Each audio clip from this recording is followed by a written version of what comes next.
আমার ছেলে বিদেশ থেকে বাড়ি ফেরার পর থেকেই সে সারাক্ষণ তার বোনের সাথে তার রুমে থাকত। আমি একদিন আমার মেয়ের রুমে গিয়ে তাদের দেখতে যাই, আর যা দেখলাম তাতে আমি স্তম্ভিত হয়ে গেলাম। তারা একে অপরকে জড়িয়ে আছে। তারপর যা দেখলাম আমার নিজের চোখকে বিশ্বাস করতে পারতেছিলাম না, কারণ তারা সম্পর্কে আপন ভাই বোন ছিল। তারা কিভাবে এসব করতে পারে? আমি তাদের মা হিসাবে এসব মেনে নিতে পারছিলাম না। আমার নাম সুমাইয়া, আমি কলকাতায় থাকি এবং আমি একজন বিবাহিত মহিলা। আমার দুটি সন্তান আছে, আমার ছেলের নাম জয় আর মেয়ের নাম ইতি।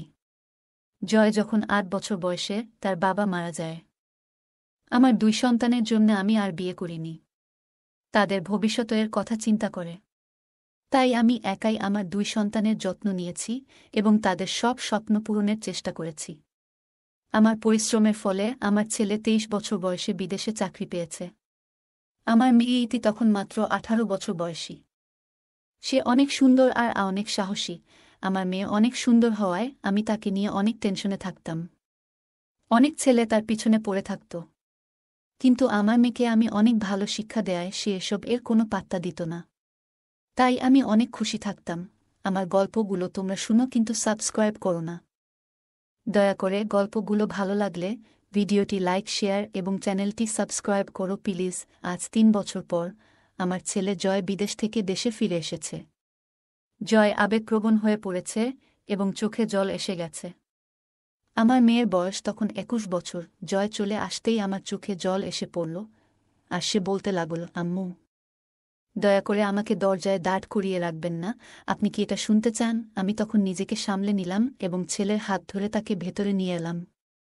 জয়কে আমি খুব ভালোবাসতাম এবং সে যখন আমার কাছে ফিরে এল তখন বুঝতে পারলাম এই ৩ বছর কতটা কঠিন ছিল তার জন্য, সেটা কেবল আমি জানি। ইতি তখন স্নান করে বের হচ্ছিল। সে ভাইকে দেখে খুব খুশি হয়ে গেল। তাদের এই আবেগপূর্ণ মুহূর্ত দেখে আমি একটু অস্বস্তি অনুভব করছিলাম, কারণ ইতি তখনও পুরোপুরি পোশাক পরেনি আর তাদের শরীর একে অপরকে ছুঁয়ে যাচ্ছিল। কিন্তু তাদের ভাই বোনের ভালোবাসা দেখে আমার চোখে পানি চলে এল। তারা অনেকক্ষণ একসাথে জড়িয়ে আছে। আমি তখনও জানতাম না যে এই ভালোবাসা অন্যরকম রূপ নিতে যাচ্ছে। জয়কে বললাম, এবার থামো, আর কতক্ষণ এমন করে থাকবে? যাও, ফ্রেশ হয়ে আসো। আর আমার মেয়েকে বললাম, যাও, আগে পুরোপুরি পোশাক পরে আসো। জয় তখন একটু দূরে সরে গিয়ে ফ্রেশ হতে চলে গেল। কিছুক্ষণ পরে সে ফিরে এলে আমি তার জন্য চা ও নাস্তা নিয়ে আসি। তার সাথে ইতির জন্য অনেক মেকআপ আইটেম ও জামাকাপড় ছিল, যেগুলি দেখে আমরা খুব খুশি হয়েছিলাম। আর আমি লক্ষ্য করলাম আমার মেয়ের জন্য কিছু ছোট পোশাক নিয়ে এসেছিল, যা সে একটু লুকিয়ে রেখেছিল আমার কাছ থেকে। তা দেখে আমি অনেক অবাক হয়ে গিয়েছিলাম। কেন সে আমার কাছ থেকে এসব লুকিয়ে রেখেছে তা ভাবতে লাগলাম। আমার মনে হচ্ছিল আমার পরিশ্রম সার্থক হয়েছে। দুপুর হয়ে গেছে, আমরা সবাই একসাথে খেতে বসেছিলাম। আমি আর ইতি জয়কে জিজ্ঞেস করছিলাম, বিদেশে গিয়ে কেমন করে এত সফল হলে? ওখানকার পরিবেশ কেমন? জয় ইতিকে দেখে বলল, ইতি, তুমি অনেক বড় হয়ে গেছ। এই ৩ বছরে অনেক পরিবর্তন হয়েছে তোমার মধ্যে। আমি হেসে বললাম, হ্যাঁ, সে তো নায়িকা হয়ে উঠবে। জয় আমার দিকে একটু অন্যরকমভাবে তাকালো, মনে হলো কথাটা তার পছন্দ হয়নি। সে তখন বিদেশের নানা অভিজ্ঞতার কথা বলতে লাগল। রাতের খাবারের পর আমরা আমাদের ঘরে চলে গেলাম। ইতি তখন কলেজের ছুটিতে ছিল। জয় যখন ২৬ বছর বয়সী, তখন তার বিয়ের কথা আমার মাথায় আসতে লাগল। আমি কিছু না ভেবে জয়কে বললাম, বাবা, এখন তোমার বয়স হয়েছে, বিয়ে করো যাতে ঘরে একটা মেয়ে থাকে তোমার সেবা করার জন্য। জয় বলল, মা, আমি এখন বিয়ে করার কথা ভাবতে পারছি না। আমার বয়স এখনও বিয়ের জন্য উপযুক্ত মনে হয় না। জয় এর কথা শুনে আমার একটু খারাপ লাগল, কিন্তু আর জোর করতে পারলাম না। কিছুক্ষণ পর ইতি এসে জয় এর খুব কাছে বসল। দুই ভাইবোনের কথোপকথন চলছিল এবং আমি ভাবছিলাম যে তারা স্বাভাবিক বিষয় ছাড়া অন্য কিছু নিয়ে কথা বলছে না, কিন্তু একটু পর বুঝতে পারলাম তারা আরও অন্য সব কথাও বলছে যা ভাইবোনের মধ্যে বলা ঠিক ছিল না। চা খেয়ে ইতির ঘরে গিয়ে যা দেখলাম তাতে আমি অবাক হয়ে গেলাম। দৃশ্যটা দেখে মনে হলো এই দুজন যেন বহু বছর বিচ্ছিন্ন থাকা প্রেমিক।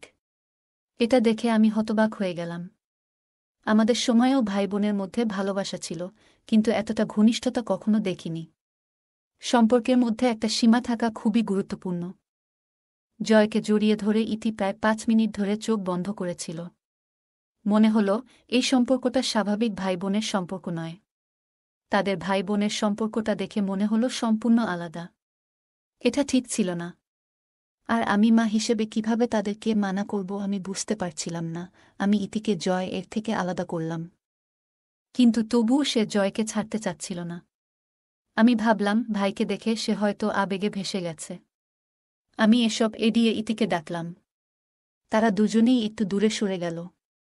ইতি তখন কাঁদছিল, আর জয়ও কিছুটা ঘাবড়ে গিয়েছিল। জয়কে তখন ইতিকে চা দিল। জয় এখন আগের মতো নেই, তার পেট বড় হয়ে গেছে, কিন্তু ইতি তার প্রশংসা করছিল, ঠিক যেমন জয় ইতির প্রশংসা করেছিল। জয় বলল, ৩ বছর পর বাসায় এসে দেখি আমাদের শহরটা অনেক বদলে গেছে। রাতের খাবার খেয়ে জয় বাইরে বেরিয়ে পড়ল। ঘণ্টাখানেক পর বাসায় ফিরে বেল বাজালে আমি দরজা খুললাম। দুজনে ঘরে ঢুকে একে অপরের দিকে তাকালো। কিছুক্ষণ কথা বলার পর সবাই যার যার রুমে চলে গেল। সকাল হলে জয় আর ইতি একসাথে হাঁটতে বের হল। আমি চুপচাপ ছিলাম, কিন্তু তাদের আচরণে কিছুটা অস্বস্তি অনুভব করছিলাম। আমি শুধু তাদের আচরণগুলো দেখেই চলেছি। মা হয়তো তাই তাদেরকে এখনও কিছু বলার সাহস হচ্ছে না। দেখি তারা আর কি কি করে পড়ে, না হয় তাদেরকে ধরব যে এই রকম আচরণ করার কারণ কি। এখন যা হচ্ছে হতে দেই। সকালে তারা হাঁটতে বের হয়েছিল, আর সন্ধ্যায় বাড়ি ফিরে দেখি শহরে ঘুরতে ঘুরতে তারা খুব ক্লান্ত। আমি রেগে যাচ্ছিলাম। মনে হলো যদি আমার সময় থাকত, আমিও তাদের সাথে শহরটা দেখতে চাইতাম। কিন্তু তখনও নিজেকে সংযত করলাম।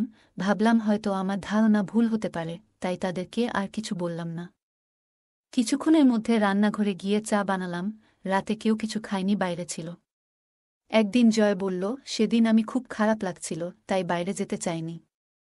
আমার পেটে ব্যথা ছিল, তাই আমি হাঁটতে যেতে রাজি ছিলাম না। তারপর জয় এবং ইতি আবার সকালে হাঁটতে বেরিয়ে গেল। তারা চলে যাওয়ার পরও তাদের সম্পর্ক নিয়ে আমার মনে নানা প্রশ্ন আসতে লাগল। তারা কেন এই রকম আচরণ করছে?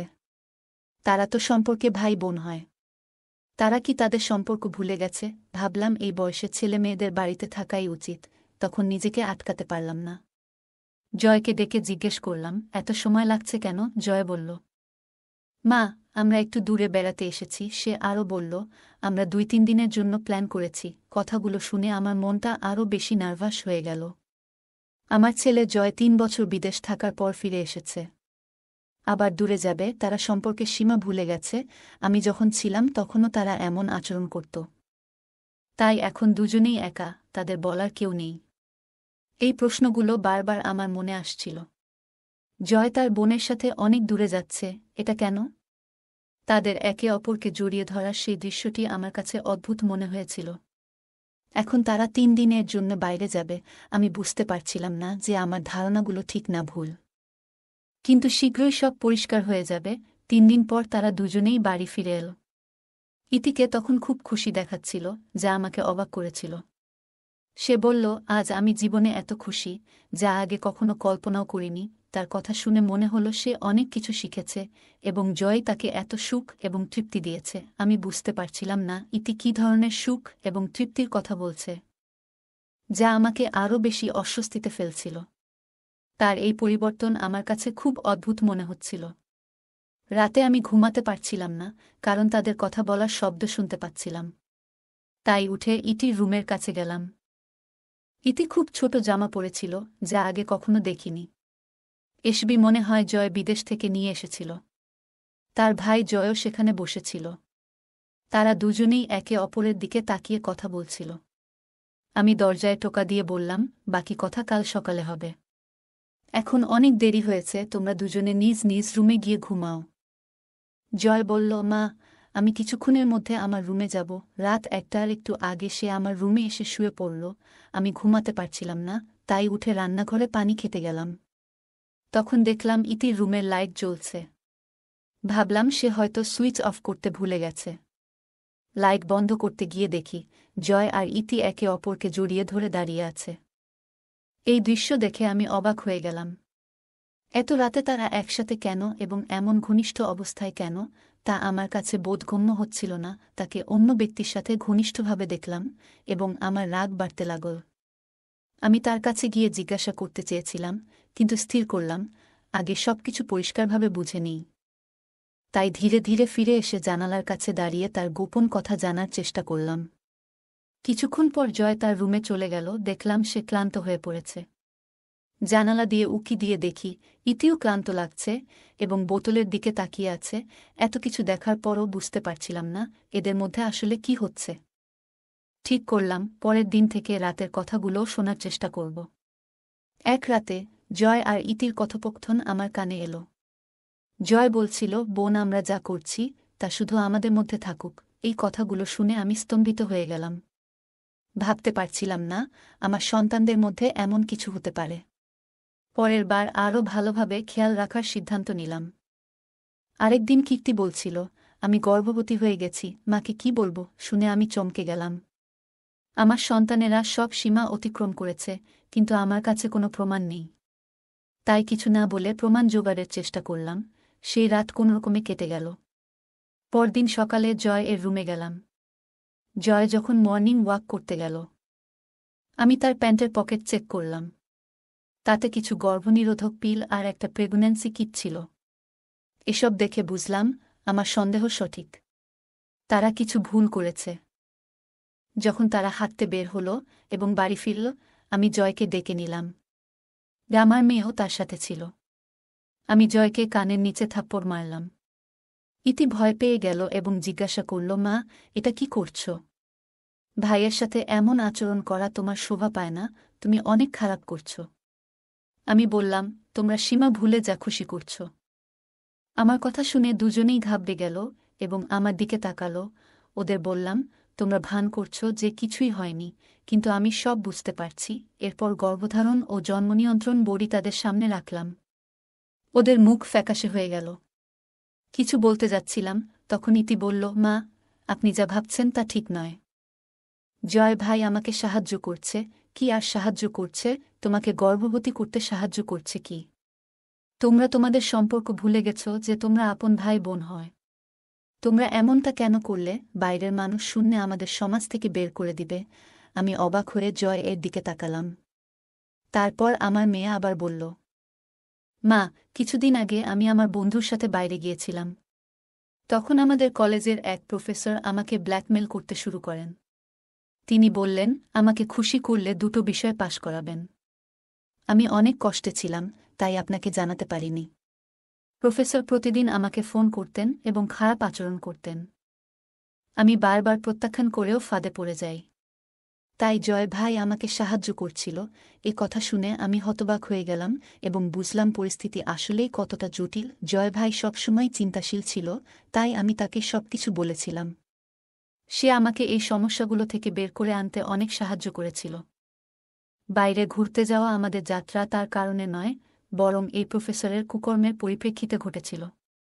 আমরা পুলিশ নিয়ে সেখানে পৌঁছালে তারা সেই অধ্যাপককে গ্রেপ্তার করে। ছেলে, আমি জানতাম না আমার মেয়ে এত কষ্টের মধ্যে দিয়ে যাচ্ছে। ধীরে ধীরে সে সুস্থ হতে শুরু করল। আমার সন্তানদের নিয়ে ভুল ধারণা পোষণ করেছিলাম। তাই তাদের দুজনকে জড়িয়ে ধরে কাঁদলাম এবং বললাম, মা, আমাকে ক্ষমা করো। আমি জানতাম না তোমরা কি সহ্য করছ। সমাজে এমন অনেক ঘটনা ঘটে যেখানে স্কুল বা কলেজে বাচ্চাদের ব্ল্যাকমেল করা হয়। এই নোংরা কর্মকাণ্ড তাদের ভবিষ্যৎকে ধ্বংস করতে পারে। কিন্তু যদি কেউ দৃঢ় থাকে, তাহলে কেউ তাদের কিছু করতে পারবে না। গল্পটা কেমন লাগলো জানাতে ভুলবে না। আরও মজার মজার রোমান্টিক গল্প শুনতে চাইলে ভিডিওটি লাইক, শেয়ার এবং চ্যানেলটি সাবস্ক্রাইব করতে এবং বেল আইকনে ক্লিক করতে ভুলবে না। ধন্যবাদ।